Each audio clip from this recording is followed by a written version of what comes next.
This week, a new perspective on one of the most tragic figures in American history. From Capital News, Illinois, it's Friday, May 16th. I'm Peter Hancock, and this is Capital Cast.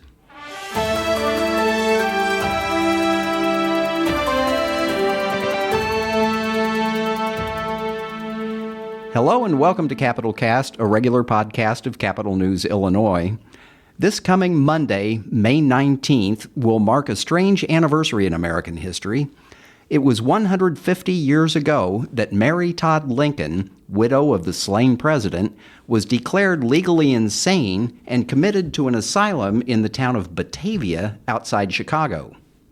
That was based on a petition from her only surviving son, Robert Todd Lincoln. My guest this week is historian Jason Emerson. His 2007 book, The Madness of Mary Lincoln, revealed newly rediscovered letters between Mary Lincoln and her friends James and Myra Bradwell, including some that were written while she was being confined. Now, Emerson has compiled another book based on some of the same material, the collection of correspondence as they were intended to be published back in 1927. The Dark Days of Abraham Lincoln's Widow, as revealed by her own letters, was originally compiled by Myra Helmer Pritchard, a granddaughter of James and Myra Bradwell. Emerson has now recompiled them with footnotes and annotations explaining and sometimes correcting the original work. The book is available from Southern Illinois University Press. Jason Emerson, welcome to the podcast. Thank you so much. Thanks for having me. So these letters were thought to be long lost or even destroyed. There is a story about how you actually came across them decades later. Tell us, how did you come across these things? Sure. Well, I was working on my biography of Robert Todd Lincoln, the oldest Lincoln son, and I was doing research at his house, Hildene, which is a private historic site in Manchester, Vermont. And when I went through his house in 2005, I was really the first historian who had gone through his papers, probably since his death. And I found two letters that mentioned Mary's missing letters. You know, all Lincoln scholars, we've all heard of it. Sometimes they're called the Lost Insanity letters. And so when I found these letters, I knew what they were talking about. It mentioned that Myra Pritchard, the granddaughter of the Bradwells, she had these letters and she had written a book and she had a publishing contract and she had written to Mary Harlan Lincoln, Robert's widow. Robert had died by this time. And she said, Mrs. Lincoln, I have these letters. I have this book coming out. Just want to let you know as a courtesy. And Mrs. Lincoln wrote back and said, that sounds great. Maybe I can help you with this book. And so I've been to all the Lincoln archives in America, and these letters aren't anywhere.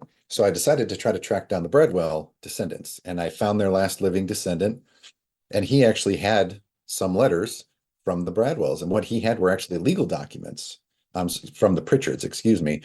And what these letters showed was that when Mrs. Pritchard met Mrs. Lincoln in Washington, Mrs. Lincoln didn't try to help her. She, in fact, threatened to sue her. And in the end, she bought the letters, bought out the publishing contract, and suppressed everything. And so I got copies of those. And once I realized this was a legal matter, I decided to try to track down the descendants of Robert Lincoln's personal attorneys. His two attorneys were also kind of his assistants, his secretaries in a way. And so I found the descendants of his personal secretary, Frederick Towers, and his grandson and his two sisters. Shortly before I found them, up in their attic, they found a steamer trunk full of Lincoln family documents that they didn't know was there, and had been up there for 50 some years. And they had only found it because they were moving. And so they had only found that trunk shortly before I found them. And so in that trunk were probably thousands of Lincoln family documents, mostly from Robert and his children and grandchildren. But there were the missing letters as well as the Lincoln family side of the legal documentation. And so then I had the whole story. I had the letters, I had the unpublished manuscript Myra Pritchard wrote, and then all the legal documents about it. And so after my first book came out, Madness of Mary, my publisher and we decided to publish Mrs. Pritchard's book, which never got published. And if it had been released in 1927, it would have been the first book solely about Mary Lincoln as her own person ever published, but it wasn't. So, whenever I hear that there's a new biography or a new history or a new movie, even that has anything to do with Abraham Lincoln, my first thought is what could possibly be said that hasn't already been said 100 times before? He is one of the most written about figures, not just in American history, but possibly all of human history. What do these letters tell us about Mary Lincoln that is different from what we thought we knew before you saw these letters? Yeah, there's a couple things. I think the biggest one is that we had always assumed, historians had always assumed, so Mary was in the sanitarium for only 4 months, and then she was allowed to go live with her sister, Elizabeth Edwards, in Springfield for the next 8 months. She was under court order conservatorship for 1 full year. And people had always assumed that Mary's friend Myra Bradwell and her husband James Bradwell, who were attorneys, that they had gotten Mary out of the asylum. They had gotten her released to Springfield. And what these letters show is that actually Mary got herself out of the asylum, even though the Bradwells were incredibly powerful and successful assistants to her. But it was Mary who did this herself, which is that's new. People have always wondered if these missing letters, if they showed that in fact she was perfectly sane, that her son Robert did actually railroad her, bribe the judge and jury because he wanted to steal her money. And the letters show, they do not show that at all. They show that Mary thought that's what was happening, which, in my opinion, and the opinions of psychiatrists I've consulted, that was part of her, one of her delusions was that everyone was trying to steal her money, not just Robert. But that's what she believed was happening. And then there's a couple letters in there from when Mary was in Europe after she was released from the sanitarium in 1876. And letters from her from Europe are very few and far between. So the fact that there was some in there, and they just talk about where she is, what she's seeing, they're just very friendly, chatty letters. And that's a very interesting aspect of her life that we don't get to see as well. And it's interesting as you read these letters, these are clearly not the words of a raving lunatic. I mean, they come across as words written by someone who seems to have all of her faculties together, although she's clearly very lonely, reaching out for help, reaching out for companionship, in large part because she had alienated everybody else around her. But in your first book, you talk about a long string of incidents at a hotel in Chicago where she was staying that raised serious concerns about her mental stability. And I guess, the word insanity is not a word that we use much anymore. It's more of a legal term than a psychiatric term. Today we talk about mental illness and mental conditions. If she were to be diagnosed today, knowing what you know about all of these odd behaviors that she was exhibiting, what do you think she would be diagnosed with? I think she suffered from bipolar disorder. And I did, as I said, I consulted with psychiatric experts. My main expert, he actually wrote an essay, which is the appendix of my book, of his clinical medical opinion. And, he told me as we were working on the book, he had numerous cases like this where he actually had a case, a woman similar age as Mary, who was committed by her son. And he told me that today Mary would be, committed involuntarily for probably about 7 days, be, looked at, reviewed. Doctors would look at her, they'd give her medication, and she'd be fine today as long as she took the medication. But back then they didn't have that. So, but if you look at her whole life, it's very clear the incidence of bipolar disorder, or what used to be called manic depressive illness, where she's high and she's low, and she's wonderfully loving and horribly mean. Her spending could be considered a manic action. She was depressed a lot, so it's clear throughout her whole life. She had what my mother would have referred to as a shopping disorder. Yes. But it went beyond anything humorous. I mean, it was really Yeah. a serious issue. It was, but that's honestly for me, that's one of her um, least important or least impactful issues that she had mentally. I mean, she shopped. I mean, it made her feel better. I mean, shopping therapy, we all do. I buy books, I don't buy clothing, but same thing. Sure. But but also I think, everyone in her life died. So she's buying these inanimate objects. They can't die, they can't go away. They're always there for her. But yeah, that's really one of the least issues she had. She had delusions and hallucinations were really the two biggest things, but she also had severe depression as well. And so when Robert had to have her committed, and he consulted seven medical experts, three of his father's best friends, and they all believed that she was insane. And as you said, back then it was like, oh, she's crazy, she's not. There was no gray area, there was no mental illness, medical um, linguistics about it. It was, oh, she's insane. And so, but the doctors told Robert they were very concerned.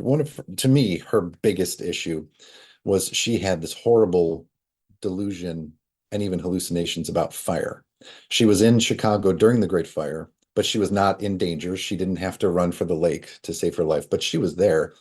And after that, for the rest of her life, she was terrified about fire. And she constantly thought buildings or entire cities were on fire or were about to be. And these are in her letters. At one point, she sent all of her possessions to Wisconsin because she believed Chicago was going to catch fire again.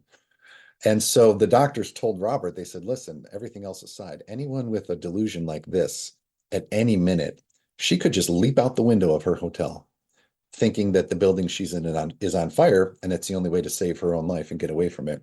And they all told Robert, they said, listen, if you don't do something horrible is going to happen to her, and it'll be your fault because you're not looking out for her. Because at that time, he was considered the man of the family. And so, but yeah, she had, there are newspaper articles where reporters watched her in the sanitarium, and they just watch her sit around a table, have conversations with voices in the wall and the floor. She'd have conversations with her husband and his entire cabinet, among other things. And so she had very serious problems. So I know that many people always just sort of assumed. I mean, she was sitting right next to her husband when her husband is murdered in one of the most tragic events of American history. They thought that might have brought on a lot of her mental illness. But as you point out, a lot of this began well before the assassination. I mean, this book and these letters are all like 10 years after the assassination. Right. But her mental illness and things that were raising concern among people who knew her and knew her husband, these began well before the assassination, didn't they? They did, yes. She had instances of this. You can all the way back to her childhood, and actually, as I was doing my research, I found 14 members of the Todd family who had mental illness of some sort. Some were committed, some committed suicide. So it was a Todd family trait. But Mrs. Lincoln had a life full of trauma and tragedy, and so you have to add that. You have to consider that when considering her mental health. Her mother died young. Her father remarried a woman who didn't like his first brood of children. Mary's father, grandmother, and her 4-year-old son, Eddie, all died within a few months of each other in 1850. That devastated her. Then Willie died in the White House, and everyone agrees he was the Lincoln's favorite son. And then that devastated her again. And just as she was pulling out of that, then her husband is killed next to her as she's holding his hand. And then after that, Mary had the difficult time of everyone hated her. The way she acted as First Lady, she thought of herself as a queen, and she kind of treated everyone as lesser than herself. And so the public didn't like her. The media despised her and relentlessly criticized her. Senators and congressmen, they didn't like her. So when she wanted a pension, they wouldn't give it to her for many reasons, one of which was because they didn't like her. And then in 1871, Tad, her youngest son, who was really, she barely let the kid out of her sight after Abraham died. Then he died when he was 17. And so everyone just keeps dying around her, and everyone keeps criticizing her and hammering her and not paying her attention and not giving her empathy. And so all of this together is really what led to the insanity episode from which Robert had her committed in 1875. And so there's There has always also been a lot of speculation about Robert Todd Lincoln and his motivations behind having her committed. What do you think these letters say about him? What do they shed any new light on maybe his motivations? Not too much about Robert. They really show what Mary was thinking about him, and she calls him horrible names. Her favorite was to call him the monster of mankind. And it really shows her hurt and her anger at what he did to her by having her committed.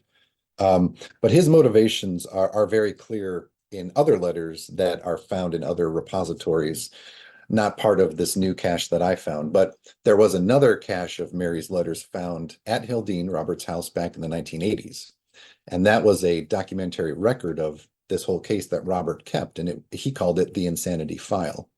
And in those letters, it shows that Robert, he knew that if he committed his mother, of course, it would be national news, which he didn't want. Nobody wanted, especially the Lincoln family.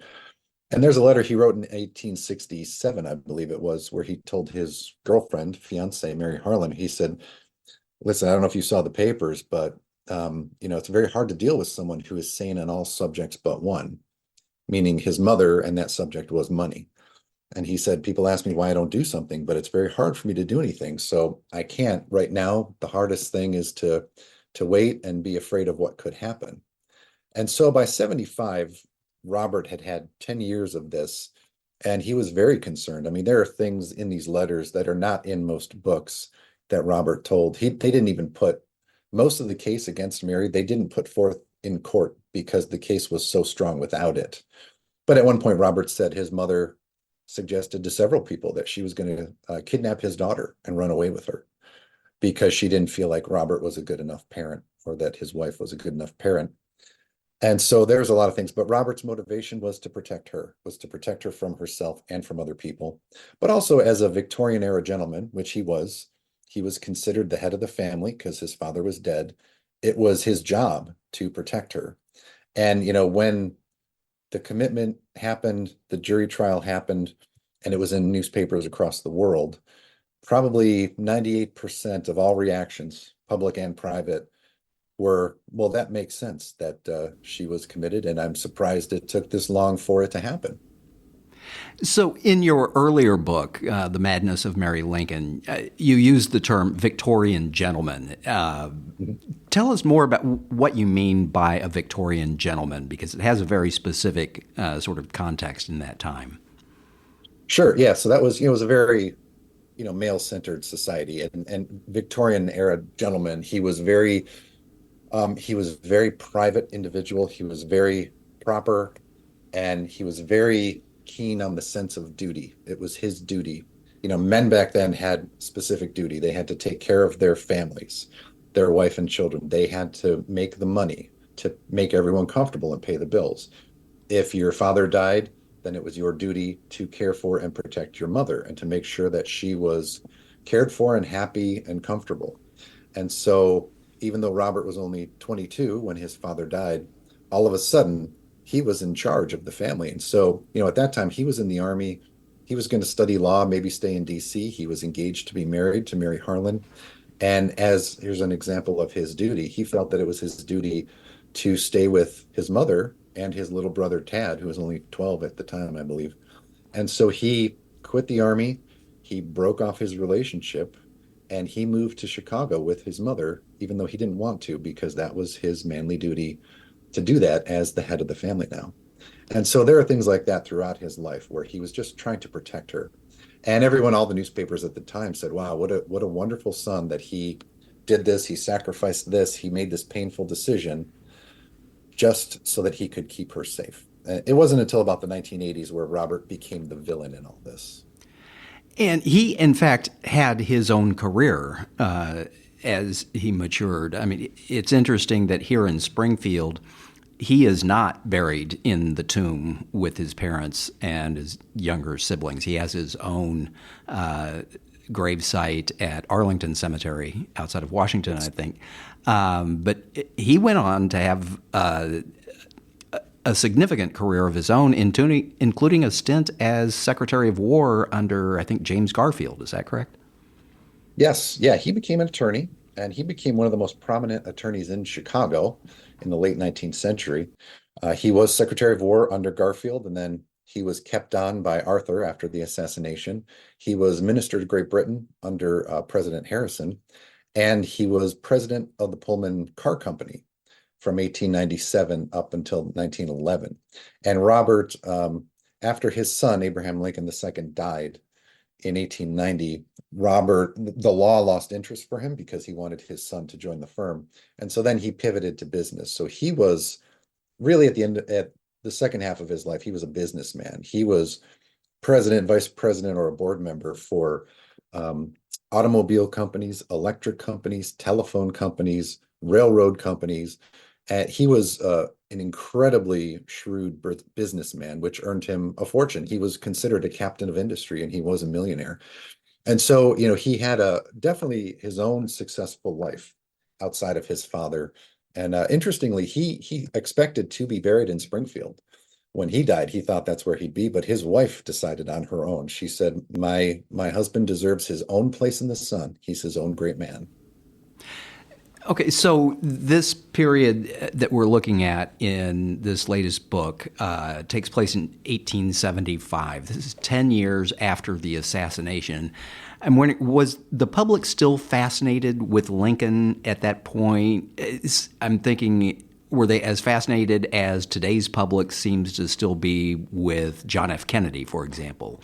And was her commitment to an asylum as scandalous as it now seems like it would be?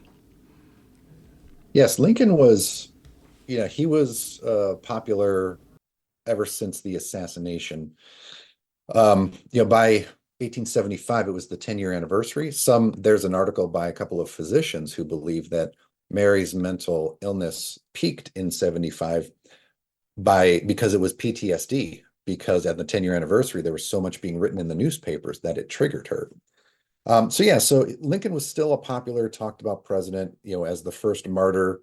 People talked about that a lot and thought about him in that way.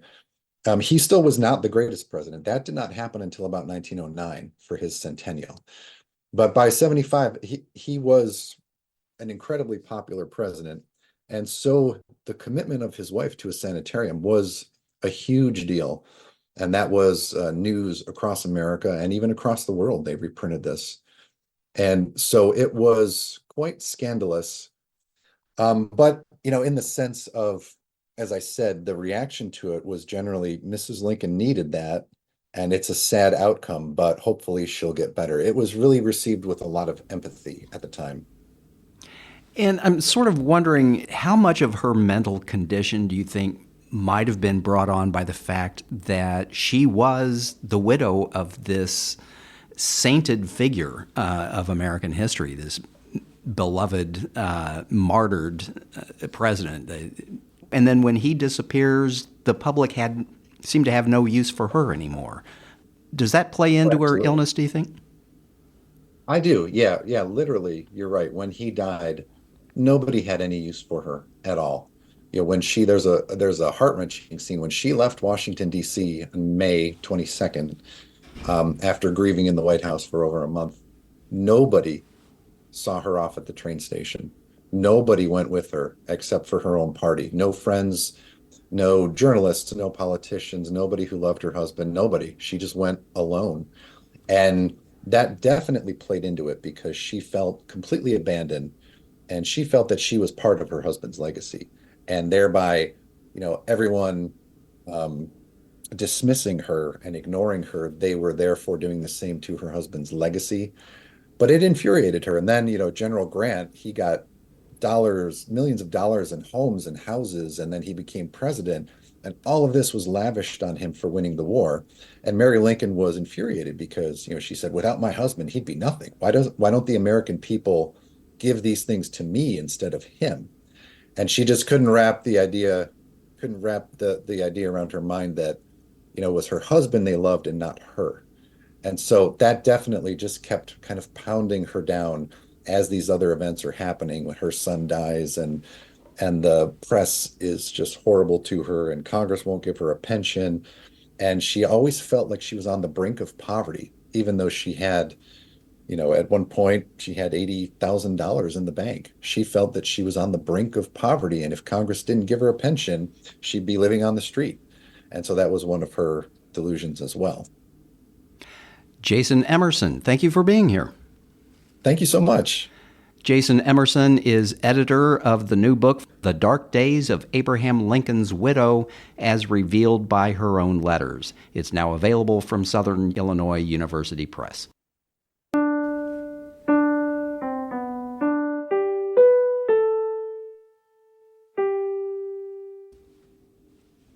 In other news from the State House, lawmakers are about to enter the final 2 weeks of their spring session. The biggest item on their to-do list remains passing a balanced budget for the new fiscal year that begins July 1st.